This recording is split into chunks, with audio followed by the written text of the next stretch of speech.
Hello,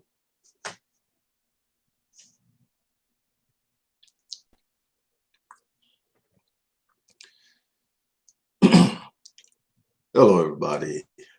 Dr. Rick Wallace dropping in on you. I hope that everybody is having an awesome start to your week. I hope that you had a great week last week, regardless to whether or not you deem the past week to be successful, to be fulfilling, to be inspiring or whatever, or it was a very tough and challenging week. You have the ability today to press the reset button. You have the ability today to sit down and establish that that will be something that you personally can do that will improve the outcome of the coming week. You're never stuck in a situation. Do not buy into the idea that where you're at right now is idyllic to where you're going to be the rest of your life. You have the capacity to impact that.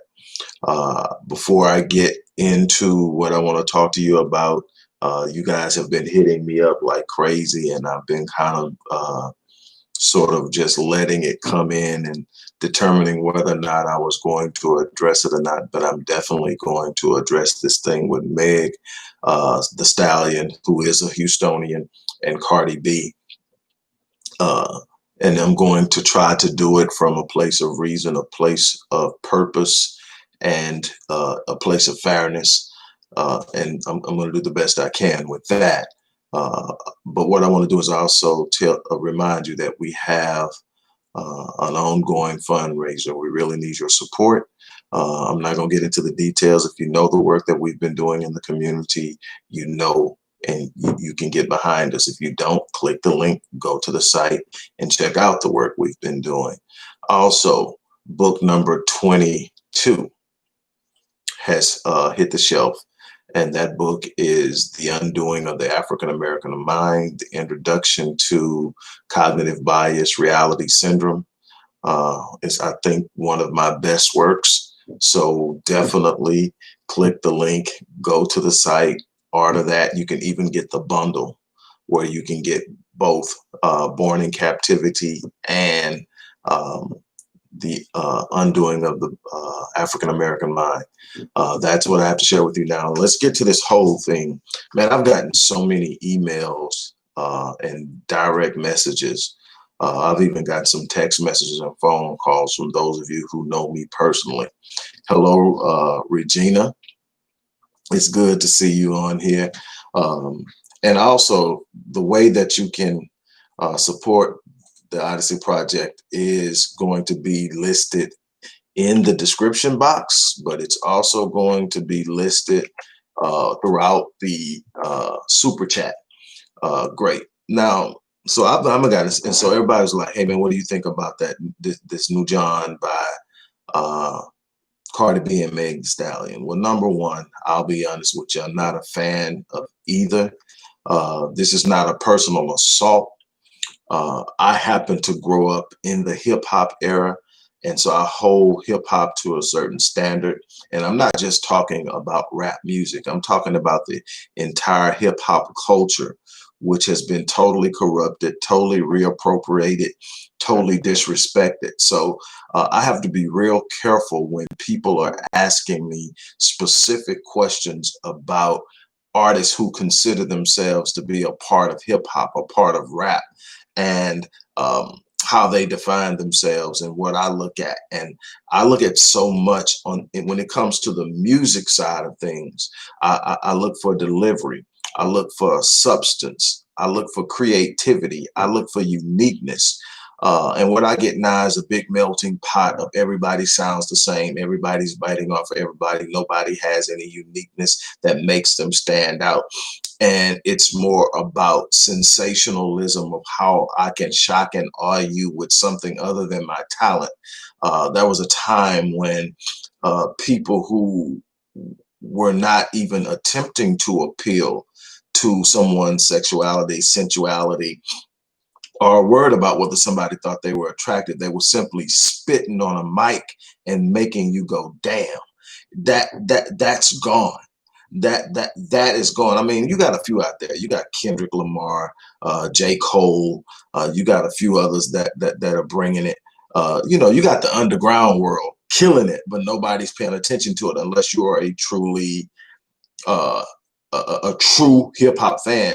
You probably not even aware of the underground, but the underground cats are still killing it. Cats still have flow. Whatever happened to flow? Flow is not even an element within today's hip hop music, quote unquote rap music, and that's that part of it. Then there is the social element of it, in that these people will automatically, because of their celebrity and their exposure, have an impact on social culture.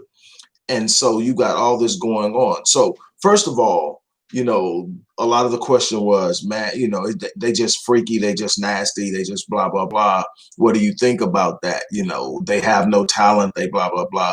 And so I want to address that first. That's the easiest part. First of all, like I said, I was going to do this fairly.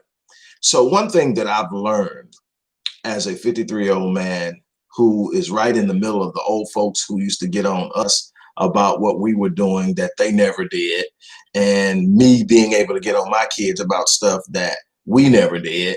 And the truth of the matter is, when you look back, we were doing it. I mean, I've seen stuff from back in the 40s and 50s where they were doing a version of twerking in the clubs. They were grinding and rubbing on each other. So this whole thing, that isn't new. The Monica Mays, you know, the thing is, the crazy thing is, Lori Pepper. Hold on, Monica. I got to get Lori. Let's see if we can. Yeah, I want to show. Okay, there we go. I want to show that if you put anything on, I'm letting you know, if you put anything on here that is even remotely considered hostile or disrespectful, or whatever, the filter will catch it and hold it, so it won't immediately show up until I review it. And if it starts to going and I get to going, it may not get up. So just be aware. You can, as long as you're respectful to the people on this post, you can have an opinion. I'm not here to tell people how to think. I'm here to share what I know, to put it out there and to drive people to think, not to think like me, but to think.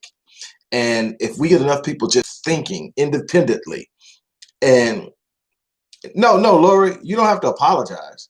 I'm just saying that your post didn't immediately show up until I approved it, because you kind of came straight.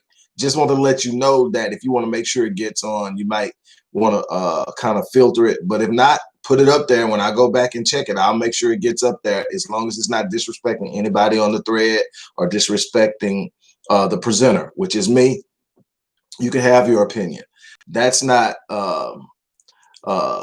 that's not what I was saying. I don't want you to be this. I'm not trying to censor you. I'm just letting you know that the filters are up that way, so people can't come up and disrespect the people. It's a way of managing trolls. So yeah, and then who else? Monica. I agree with you that they shouldn't be role models, but you got to be very careful. Role models aren't just who we think or say they are. Role models become those who have the most exposure, though, because see, there's this thing that we have with celebrity. And because we have this thing with celebrity, we like to live vicariously through our celebrities. And if you look up, there's a history of giving celebrities passes for stuff that we will not give the ordinary person. And so what you get is, the more exposure your children have to them, they become subconscious role models, even if they're not iconic role models. You see what I'm saying? What the subconscious is consuming on the regular basis, what the subconscious is consuming most, is going to be what dictates the behavior that the subconscious produces. You have to understand that 96% of our behavior is governed by our subconscious. It is absolutely not our conscious will. It's the subconscious and how it's been programmed.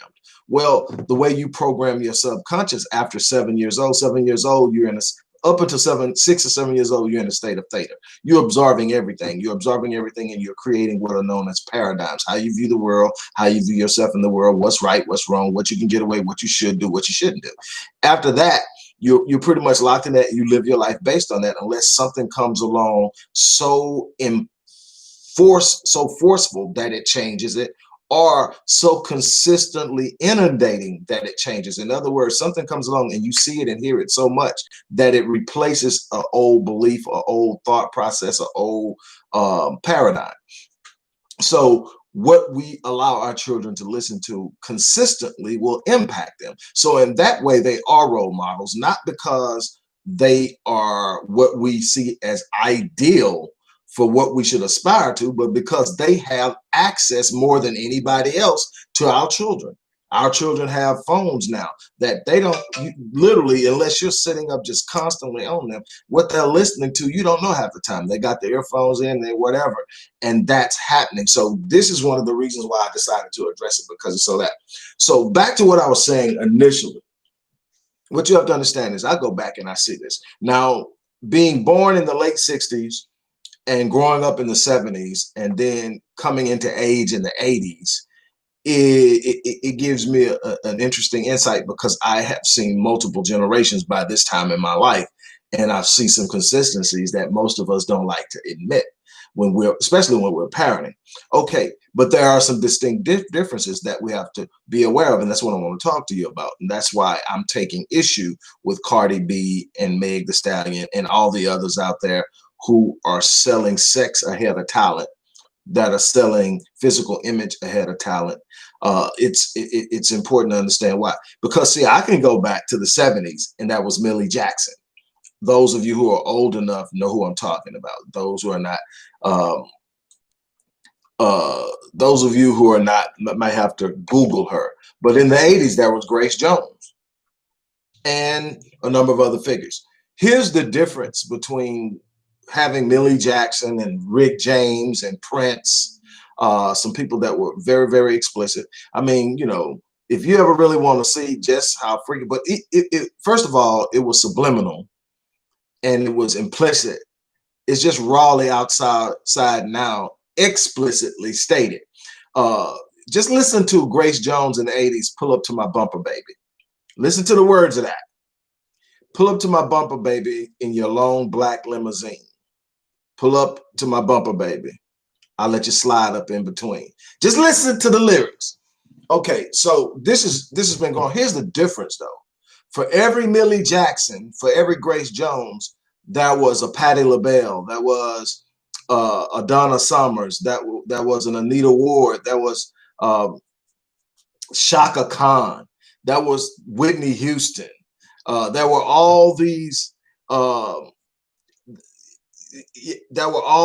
women who brought nothing but talent and didn't sell their bodies at all, didn't talk about sex. So it made people like Grace Jones and Millie Jackson an anomaly that you kind of appreciated, because they didn't play by the rules. It was that thing, that they didn't play by the rules. So you kind of got an appreciation, but they still stayed within certain boundaries. My problem isn't that, there's a person that wants to push the envelope. My problem is that the envelope is already off the desk. So the envelope isn't even on the desk anymore, meaning that almost everybody out there now is pushing based on sex. You got talent out there. I hear a lot of people saying there's just no talent. That's some talent, man. You got some talent out there. You got some talent right out of Houston. Queen Naja, her, Ella May, Mahalia. I can go on. I mean, these are the newer talents. And I mean, they're out there, but they don't get the press because they're not showing chest, they're not showing skin, they're not having highly explicit lyrics. They're having us where we were back in the early 90s and in the 80s and the 70s. They are love songs, they are ballads. I'm gonna tell you something. I'm sitting up the other day and I decided to pop in the Miseducation of Lauryn Hill. And I'm going like, MC Wise, who was touching her at that time? MC Wise, the lyrics are just sick. Okay, and I'm like, Who now even comes close? Then I say, okay, what about Not Lauren? Let's look at who else is back there. And you got to understand, we had Lil Kim and Foxy Brown back then. So we can't act like we didn't have people who pushed the boundaries of sex. But here's the difference between Lil Kim, Foxy, and Cardi B and Meg. Both of them had lyrics. Both of them, if you never saw them, you still had to pay attention to them. You had to actually listen to what they were saying because they were spitting. You know, and of course, you go back to some of the original queens, Queen Latifah, God, who else? The list goes on. I mean, back then, those sisters, Moni Love, yes, Miss Lauren, man. I mean, like, but I'm just listening to the miseducation. So then I decided, man, let me go back a little bit earlier and see what she was doing and how she evolved. And so I went back and checked out the Fugees. She was spitting on that as a teenager, just coming hard, lyrics. MC Light, that's who I was actually thinking of. Thank you, Lord. I don't know how I can forget, man. She's the first one to me that just kind of elevated flow. When we were graduating through the processes of the early stages of rap music, it was MC Light coming along. Then you had LL. Right after LL, you had Eric B and Rakim, and Rakim took things to a whole different level. Then you had people like the X Clan coming, nothing but mad crazy. I mean, just literally educating. And then you have to understand the history behind hip hop, and most people don't even understand where hip hop came from and why. Yeah, I said Moni Love. Yeah, that's what I'm talking about. People that were spitting. I mean, Slick Rick. If you ever just go back and listen to Slick Rick, even Dougie, right, man, you go back and you listen. And then, like I said, Eric B and Rakim, when Rakim hit, you just sitting there going, what the heck? Roxanne Shante, yep. But I mean, it was here's one of the other things that was different then. Everybody, you knew their flow. Everybody's flow was different. Everybody's delivery was different. Everybody's diction was different. Everybody's delivery was different. And so when you get up to what I call the peak, where you start talking about Pac and Biggie, now you're being measured off of multiple elements: content, stage presence, flow, delivery. And the reason why I hold Pac in such high as one of the best of all times, Biggie's up there too, but reason I hold Pac is because Pac wasn't the best at any of them, but he rang the bell on all of them. He was a storyteller, not as good as Slick Rick. He had massive delivery, not as good as maybe Rakim. He had stage presence. He owned the stage. Matter of fact, he owned any room he walked into. He was that big. Okay, and then you go on and you got him. So he rings the bell in every category. He's not your best lyricist, but some of the stuff he says, you're going like, dude. And then the way he was able to put lyrics together where you weren't getting simple homonyms. You know, that's what Eric B brought to the game and what Pac took it to another level. All of these different things, we're talking about that. But you got to go back to the beginnings of hip hop. Hip hop emerged in the 70s because of COINTELPRO. Most people don't even realize that. COINTELPRO purposely dismantled the Black Nationalist Party and the Black Panther Party with the killings of Fred Hampton, with the jailings of so many, with jailing, even though she eventually escaped and got away, Assata Shakur and the other people that were rolling with her at the time in New Jersey. All this stuff is going on, right? So hip hop actually emerged as a new way to educate, as a new way to tell story. And it wasn't just rap music. It was poetry. It was the way we dressed. It was about, hey, what's going on, T? It was not just, like I said, music. It was the way we dressed. It was poetry. It was the way we talked to each other. We had our own language. Oh, Missy got talent. Yeah. I apologize. Missy definitely got talent. I like the brand. I like a lot of them coming up into the 90s and the early 2000s. They handle their business. It lost its way a little bit later on in the game. and it wasn't on accident. Yeah, yeah. Again, I'm feeling you on that. So hip hop became a way of educating. We had our own language. We took words like dope and changed the meaning. We took the words like bad and it meant good. You know, I mean, we took words and fly, like now, I mean, we've transitioned into some new stuff where, we're using Joint John and all this other stuff. But I mean, talking about it, we were able to communicate with each other on a level that if not people that weren't a part of the culture couldn't understand what we were saying. We knew what we were saying and we were communicating and we were educating one another. We were talking. And what happened was in the late 80s, we gave up the rights and control. We were always influenced to a certain limit by major record labels.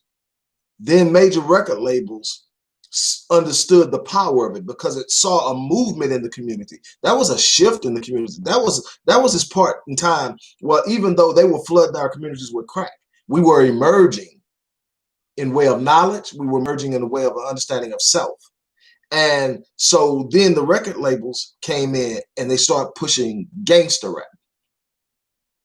And it initially started off with NWA and, fuck the police. And start just telling some stories that we could actually relate to, because growing up in the hood, it was real. I don't want to pretend like we grew up in a utopia. We didn't. We grew up in the hood, and the hood was challenging. The hood required survival skills, but it talked about it in a way that we could kind of buy into it. But they were going somewhere with it. Now it's not about the police. It's about killing one another. It's about presenting women in an objective, in an objectified manner. It's no longer about I mean, just go back and listen to some of the stuff like Poor Righteous Teachers, the X Clan. Just listen to some of the early stuffs of Most Def, and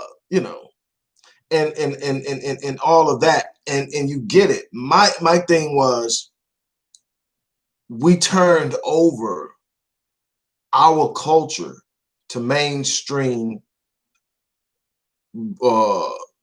big time record labels. So then they started paying signing bonuses and dictating what could be on the album and what couldn't be on the album.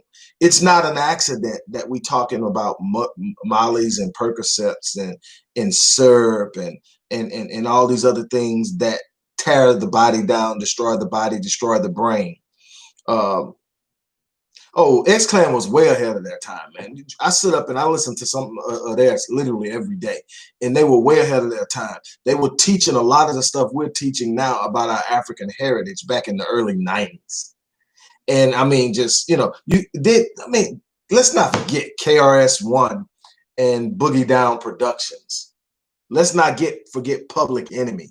I mean, this is what that was built. That's what they were doing. They came in the back door and with the Sugar Hill Game and Curtis Blow and all that stuff like that. But then you start looking at some of the stuff that came after that, and they were really, really, really starting to bring fire. They were starting to educate. They were starting to tell us. KRS-One was telling us about how they were doing the beef. I mean, go back and listen to the records, man. They were really spitting some stuff. Brand Nubian. There you go. You see what I'm talking about? And they were really, truly ahead of their time. And then when they saw what was happening in the community, elevating in the way of violence, they all got together and said, man, self-destruction. And then, wait a minute, they said, wait a minute, we can't have them doing that. So they started creating divisions. They started driving wedges. They started putting more money out there to convince them to go, oh man, Gangstar, there we go again. I mean, I sit down and I just look at where it's come from, and it really breaks my heart. And what we got with Cardi B and Meg Thee Stallion is two females that are benefiting from the demise and the degradation of a pure culture. At a time, because when I talk to my kids about it, It's like, man, they sick, they dope, they spit. I'm like, come on, you know, and the way they lose their mind about the Migos, I'm like, are you serious? You know, that's why here, you know, and I mean, like I say, all the way up into the 2000s, we were still putting some stuff out there. You got Nas rolling in from the 90s into the 2000s. You got Jay-Z rolling in from the 90s and the 2000s. You got Eminem, and I have an issue with Eminem because of the status he's given and how he's praised. But by no stretch of the imagination should the word GOAT ever come out your mouth on something you created and somebody else is taking on and doing. He doesn't even qualify to be in the conversation because he's not a part of the true culture. And so I won't discuss him. But lyricist-wise, the dude was killing it. And I am never going to rob a person of that. But what you got to understand is he was also a part of the process where we were starting to sell out for money. And that is always going to be a problem when you're selling out, you're selling yourself for money. When you have a price tag, it becomes an issue. But what you got now, and like I said, you got a person who literally was bragging about the fact that when she was a stripper, and I don't judge people for what they've done in their life, because the truth is I've known quite a few people who worked in strip clubs, and they did what they had to do for whatever reason they was. I don't have that right to judge them, and I never will look down on them. But at the same time, I don't want that lifestyle for my children if I can have anything to do about it. And I don't want that to be the aspiring lifestyle. I'm not going to judge. I don't judge. There are a bunch of stuff I don't agree with, but I don't sit down and degrade or attack or judge. I want to teach. I want to empower. I want to make that not be an option. I want to make that be something beyond. So, but my thing is, I know a bunch of people that back in the day when I was in the entertainment industry, and I was out there and I was in clubs all the time. And I know a bunch of them that were strippers now that are teachers and are good at what they do. I know them in other areas. I know a couple that are lawyers. So I'm not one to judge people based solely on that. But at the same time, when I would talk to them, I know that that wasn't going to be their whole lifestyle, that they knew they had a short period of time that they could do that. And they were going to have to elevate something else in their life in order to do something more and do something better and have longevity. And the conversations would tell you that. So, okay, she's not going to be here long. You know, and I would tell, and one of the conversations I would have was like, hey, eventually your body's going to start to forsake you. And what are you going to do? What's your plan beyond this? That's going to make me tell you how I'm going to deal and handle you. Is where's your plan? If you got a plan, we will get past this moment because I'm not better than you. I'm not better than anybody. I don't want to ever do that, but nobody's better than me, and nobody can ever make me feel small because I know who I am. And that's the thing. But anyway, you got this thing now where this chick bragged about drugging and robbing dudes, then had the audacity to play in the movie about it. And my mind is going like, why is that acceptable? You know, there are all kind of hustles. Don't get me wrong. There are all kind of hustles, and people gonna hustle, people gonna eat. That's one thing I always teach when I'm teaching finance 101. 3 ways to make a living. You earn income either as a business owner or as an employee. You get some kind of subsidy, whether it be government assistance or organizational assistance. And if you don't qualify for that, you don't have a job and you can't qualify for subsidies, crime. That's it. There are 3 ways to support your family or support yourself. Income, if you can't find a job or your business ain't working, you got to apply for some assistance. If you don't qualify for that or you don't get enough of that, crime. And there are so many studies filled with empirical and pragmatic evidence that poverty drives crime. So if you can socially engineer poverty, you can dictate what crime is going to be. You can sit up and you can control the property value based on crime alone, but also, you know, all of the other stuff that comes along with crime and poverty, blight, degradation of property, and you drive the prices down. Then once you drive the prices down, you buy it all up at pennies on the dollar. Then you start slowly building things and bringing in things that drive the property value up. Now what happens is, as the property value goes up, fewer people can afford to be there, and you drive them out. It's called gentrification. It's one of several different ways that the system has accomplished serial forced displacement, the systematic movement of people of color, specifically Blacks and Latinos, in poverty, through poverty. And you've got redlining, urban renewal, benign neglect, gentrification, mass incarceration, all serve to force serial forced displacement. And so all of this is happening. So, but back to this whole thing, Meg Thee Stallion and Cardi B. They are a representation, they are a microcosmic representation of a much bigger issue. A decline in self-awareness, a decline in a standard of being that says I am and I demand a certain level for myself, my children, and my community. And what you get is this idea that what they did was some kind of way exceptional. What they did and put this thing that they put out was some kind of way a part of artistic value. And it erases so much of what we're capable of. It fails to present in any true manner who we really are and what we're really capable of. It gives such a low standard. Here's the other thing. We have a white mainstream media that consistently portrays us as less intelligent, less civilized, and violent, prone to criminality, over-sexualized. And that is why the little lady grabs her purse when you walk by. That is why the average Black man strikes fear in white women when they walk by, is because we've been over-animalized, over-sexualized as men. We can't control ourselves. That's the mainstream media.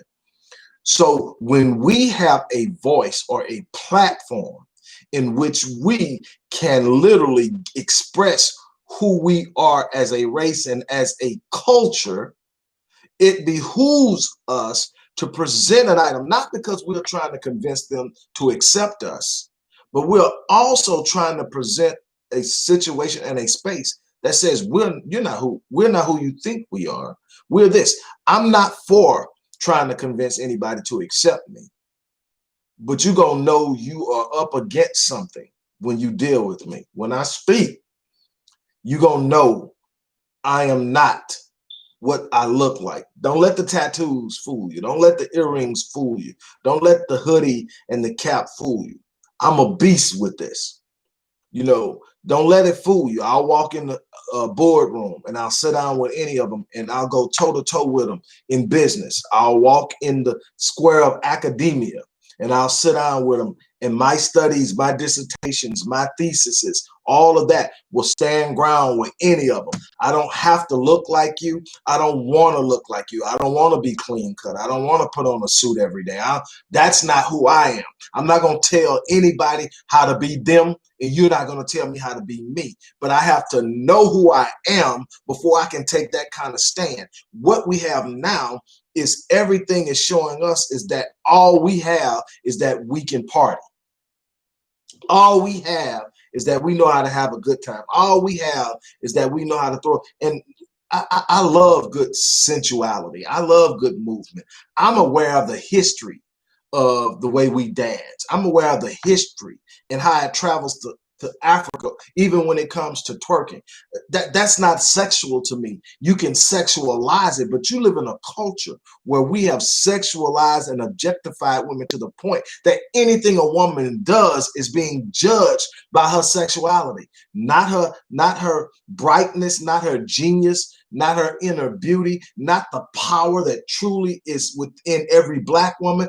All we see is Cardi B's and Meg Thee Stallion. That's my problem, is that they stopped being the anomaly and became the norm. That's my problem. If we pay more focus to her, the artist her, if we paid more focus to what is Portia's last name, Portia McCullum or something like that, if we paid more attention to Queen Naja, all these new young ladies who are coming out that are gifted, that are putting music out that makes you sit back and, you know, move and enjoy it and all of that. If we paid more attention to them, I would have less issue with Cardi. I would have less issue with Meg Thee Stallion. I would have less issue with Nicki Minaj. Why? Because they wouldn't be the major influencers. There would just be some kids that would be a something that was diametrically opposed to the view that presented an option to that. Everybody's aspiring. You know, it's that's this ongoing competition now to see how long you can make your lashes because they wearing long lashes.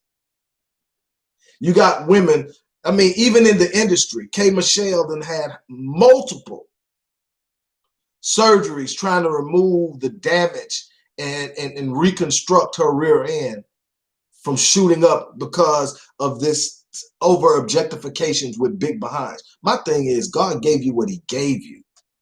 Some of our sisters are hipped and curvy. Some of us not. Some of them not so much. Whatever God gave you, there's somebody that's going to look at it and think it's beautiful when you think you're beautiful. That's my problem, is that if you look at Cardi B and Meg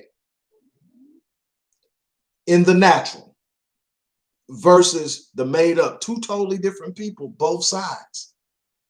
My problem is when you get that much to where you got to change your complete presentation, there are some inner workings that you need to take care of. That's my thing, is stop projecting the insecurities onto our younger children. Now you got everybody thinking if they not made up like that, they ain't what's happening. That's the problem. Again, I come from a place where we had Millie Jackson. We had Prince. And Prince was as freaky as they came. I mean, you look up, I mean, even some of the stuff from the Gap Band. You know, you listen to some of that stuff. You listen to other stuff, Grace Jones. And I'm saying, here's the other thing, though. If you listen to Grace Jones still had talent. Grace Jones was still putting out something that you could sit up and say, okay, that was nasty, but this song right here is what's up.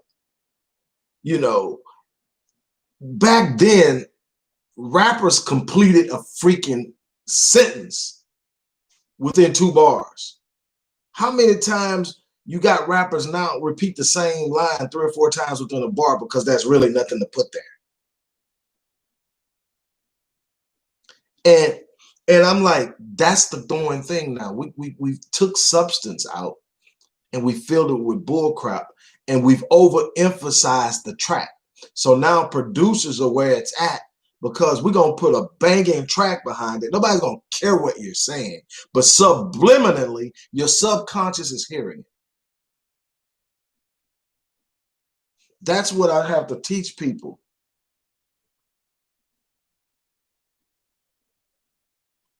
That's what I'm trying to get people to understand. Even when you don't hear it with your conscious, your subconscious hears it. Your subconscious can process 400 billion bits of information per second, whereas in your conscious can only process 2,000. So for everything that you're seeing and being aware of, there are literally billions of things that are going into your gates that you are not aware of, but having an impact on you nonetheless. This is what we have to look at. This is what we have to be aware of. This is why it's so important to reclaim a culture recreated, to actually educate and empower our kids. And now it's being used to dumb down our kids, and we are complicit.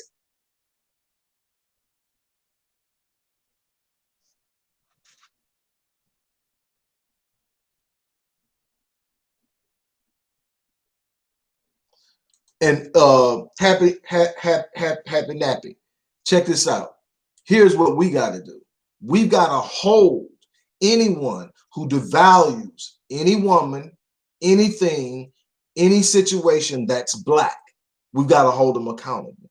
We cannot sit up. See, we got to get off of this celebrity worship thing, because if we'll be honest, if R. Kelly wasn't R. Kelly, he wouldn't have gotten as far as he's gotten. And me, this ain't me going at. I know what he went through. I know what he went through as a child. So there are some issues he needs to deal with. But because of celebrity worship, because we're in an environment where we love to surround ourselves with yes men, we get a situation where nobody checks us because everybody's benefiting off us. Everybody's living through us. So we never ever we just go until we crash, and they jump off the train and find the next train to jump on. That is on us, that we sit up and we've got people sitting up and saying negative things. That's why every time some black cat comes along and feels froggy and wants to say something negative about black women because they over there tasting stuff from people outside the black race, that I come dead for them. Why? Because I'm not one that's for outside relationships, mixed relationships. I am firmly believing in preaching and teaching and living, loving black.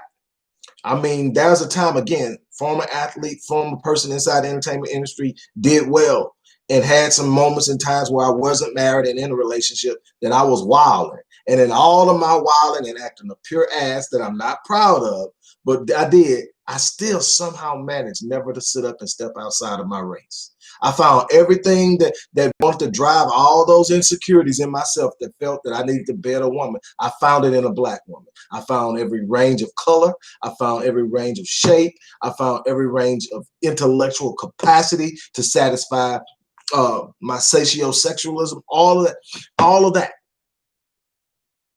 My sapiosexualism.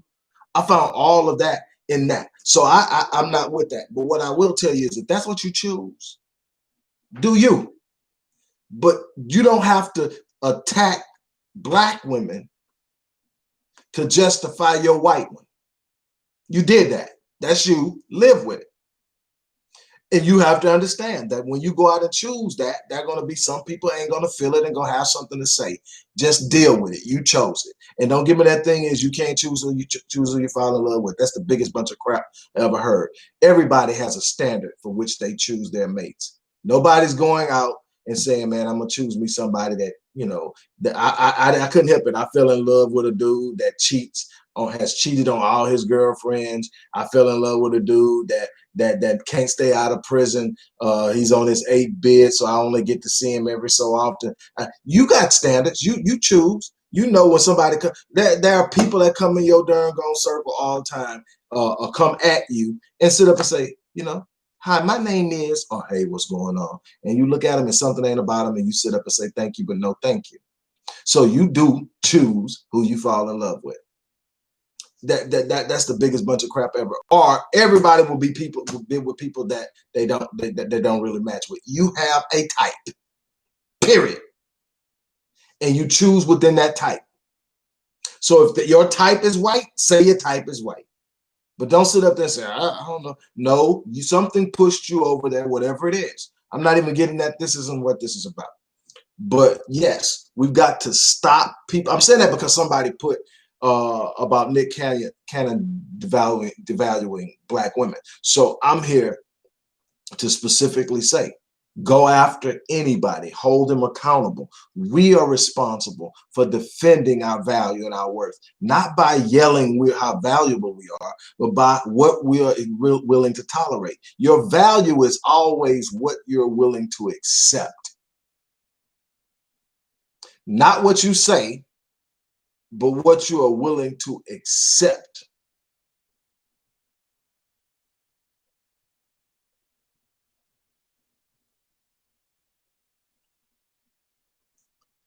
What you willing to accept. Yeah, that statement is ignorant, but unfortunately, it's true. It's a bunch of people that believe that getting a white woman is a prize because she was off limits for so long. And it has led a lot of our men, and I say a lot, because to me, anyone is a lot. Because the truth of the matter is, despite what mainstream media would show us, 88% of married black men are married to black women. So there's not like this mass exodus where black women can't get a black man. There are less black men than there are black women. That is 100 to 83. For every 100, there's only 83. So that's an issue. But all things understood, black men are loving black women at a much higher rate than given credit for. The problem is the ignorant ones that aren't want to vocalize it, and we need to hold them accountable. We also need to be, and I was checking out something that Brother Rizza Islam stated on in a tweet, is that we've got to get to a point where we are defending our women. I know I'm a little bit off what we started this on, but I think I made my point on that, of where about Cardi B and Meg the Stallion and all that. But we've got to get to a point to where we have a sense of responsibility as black men. I don't know any other race where you can do harm to their women and their daughters and nothing is done. I guarantee if you go into an Asian home, I guarantee if you go into a white home, I guarantee if you go into a Russian home and you sit up and you take their daughter out by force and you go somewhere, they are not sitting up waiting on the police to handle that. They riding. They're going to figure it out because the street talks. Somebody knows. Somebody saw something. Nobody's waiting around for the enemy to fix it. Nobody's waiting around for the enemy to sit up and put in energy and effort to find our babies. We got 64,000. No, it's up to 70-something thousand now. Missing black women. A lot of those are under the age of 18, missing, a part of a sex trafficking, human trafficking ring that is so huge that it's the #2 revenue generating industry in the world behind arms dealing. It's replaced drugs as the #2 industry, literally shipping people as a commodity.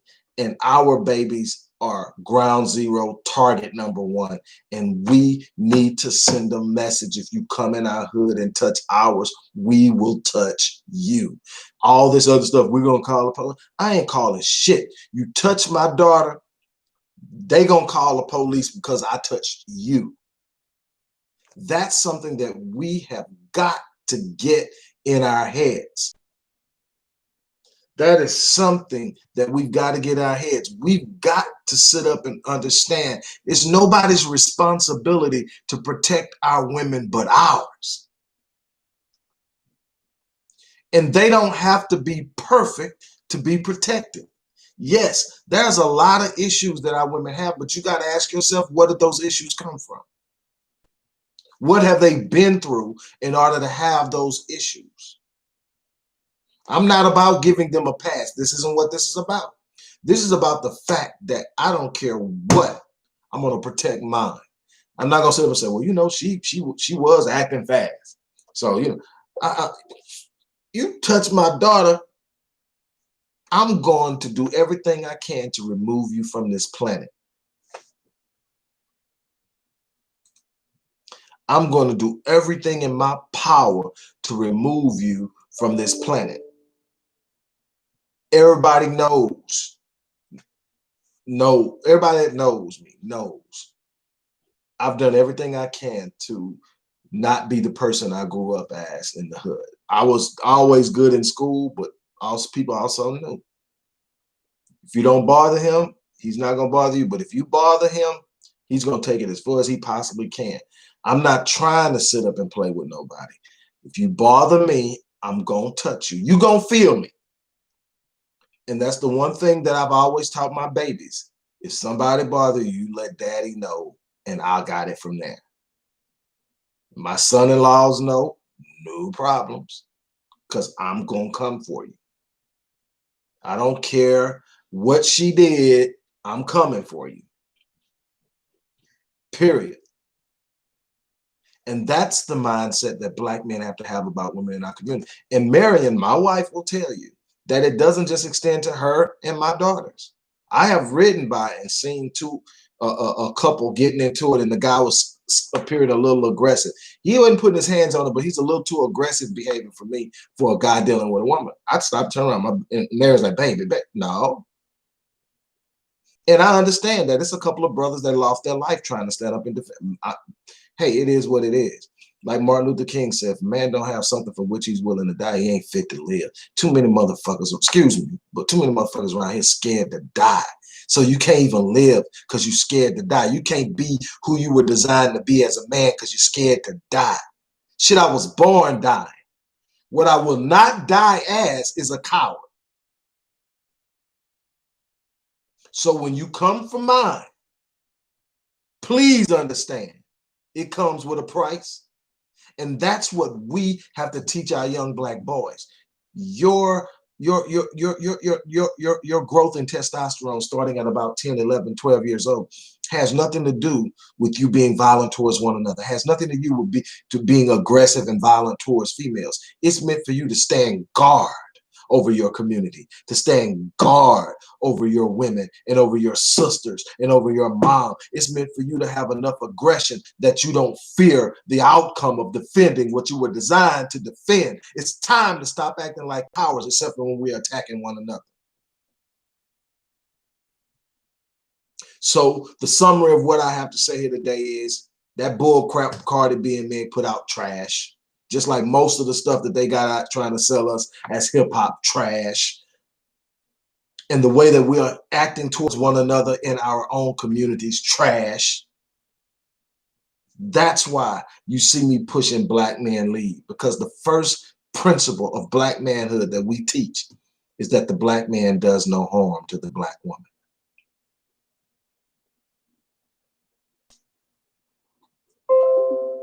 We've got to do better. On that note, look, I'm going to get out.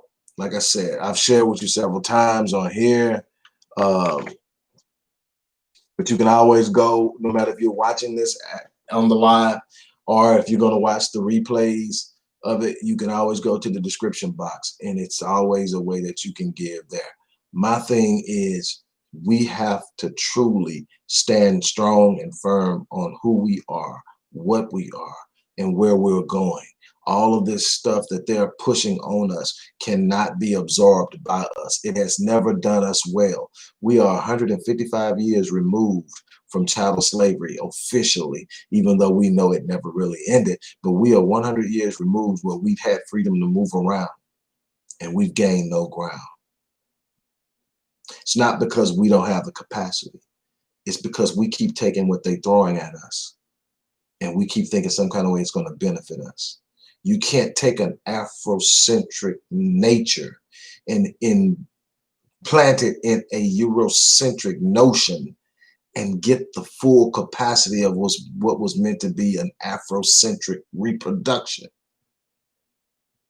We need to focus on an Afrocentric idea of what is. We need to sit up and stop trying to gravitate towards the Eurocentric idea of what is beautiful, the Eurocentric idea of what is classy, the Eurocentric idea of what's professional, and the Eurocentric idea of what's clean cut. Kiss my ass.